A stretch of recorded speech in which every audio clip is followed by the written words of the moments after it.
बच्चों, आज आपकी दीदी आपके लिए फिर से एक दादी माँ की अनोखी कहानी लेकर के आई है। पहले के समय में बच्चे दादा दादी से अक्सर कहानी सुना करते थे। खेल खेल में वे जीवन के सुंदर मूल्यों को ग्रहण कर लिया करते थे।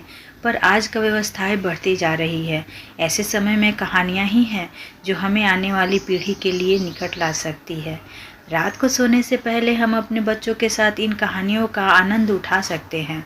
इन्हीं पलों में अनजाने हमारे बीच का प्यार और गहरा हो जाता है और बच्चे सीख जाते हैं जीवन का सबसे पहला मूल्य संबंध की मधुरता का।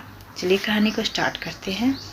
दो मित्र थे। एक ब्राह्मण था, दूसरा भाट। भाट ने एक दिन अपने मित्र से कहा, चलो राजा के दरबार में चले। यदि गोपाल राजा खुश हो जाए तो हमारे भाग्य खुल जाएंगे। ब्राह्मण ने हंसकर उसकी बात टालते हुए कहा, देगा तो कपाल, क्या करेगा गोपाल? भाग्य में होगा वही जो मिलेगा। तो इसी पर भाट ने कहा, नहीं देगा गोपाल, क्या करेगा कपाल? गोपाल राजा बड़ा दानी है, वह हमें अवश्य बहुत धन देगा। दोनों में इस प्रकार विवाद होता रहा और अंत में गोपाल राजा के दरबार में जाकर दोनों ने अपनी अपनी बात कही। भाट की बात सुनकर राजा बहुत प्रसन्न हुआ। ब्राह्मण की बात सुनकर उसे क्रोध आया। उसने दोनों को दूसरे दिन दरबार में आने की आज्ञा दी। दोनों मित्र दूसरे दिन दरबार में पहुंचे। राजा की आज्ञा से उसने सिपाहियों ने ब्राह्मण को एक मुट्ठी चावल, दाल और नमक दिया। भाट को एक सेर चावल, एक सेर घी और एक कद्दू दिया। राजा के आदेश से कद्दू में सोना भर दिया गया। राजा ने कहा, अब जाकर बना खा लो, शाम को फिर दरबार में हाजिर होना। दरबार से चलकर वे नदी किनारे उस स्थान पर पहुंचे जहां उन्हें रात बिताया था। भाट मन ही मन सोच रहा था, न जाने क्यों राजा ने ब्राह्मण को तो दाल दिया और मुझे कद्दू दे दिया। इसे छीलो, काटो और फिर बनाओ। इसकी तरकारी कौन करे? इतना झंझट, ऊपर से यह भी डर है कि कहीं इसे खाने से फिर से कमर का पुराना दर्द न उभर आए।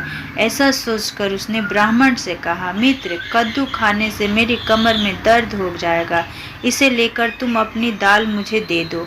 ब्राह्मण ने उसकी बात मान ली। अपनी अपनी सामान लेकर दोनों रसोई जुट गए। भाट दाल चावल खाकर एक आम के पेड़ के नीचे लेट गया। ब्राह्मण ने जब कद्दू काटा तो उसे वह सोना दिखाई दिया जो राजा ने उसमें भर दिया था। उसमें मन ही मन सोचा, जो मेरे भाग्य में था मेरे पास आ गया। गोपाल तो इसे भाट को दे देना चाहते थे। उसने सोना एक कपड़े में बांध दिया। कद्दू का आधा भाग बेचकर आधे की तरकारी बना ली। वह भी खा पीकर सो गया। संध्या के समय दोनों मित्र फिर गोपाल राजा के दरबार में पहुंचे। ब्राह्मण ने शेष आधा कद्दू एक कपड़े में लपेटकर अपने पास ही रख लिया। राजा ने ब्राह्मण की ओर देखकर पूछा, अब तो मान लिया, देगा तो गोपाल, क्या करेगा कपाल? ब्राह्मण ने आधा कद्दू राजा की ओर बढ़ा दिया और नम्र से सिर झुकाकर कहा, नहीं महाराज, देगा तो कपाल, क्या करेगा गोपाल? राजा ने सोचा कि ब्राह्मण सच ही कह रहा है। ब्राह्मण के भाग्य में सोना था, भाट के नहीं, और इसीलिए भाट ने कद्दू ब्राह्मण को दे दिया। राजा ने कहा कि तुम्हारा कहना ठीक है, देगा तो कपाल, क्या करेगा गोपाल? इससे दोनों को भेंट में धन देकर विदा कर दिया। तो फ्रेंड, ऑसम शॉर्ट्स भक्ति में इस कहानी से आप लोगों को क्या सीख मिलती है, प्लीज़ कमेंट में लिखें।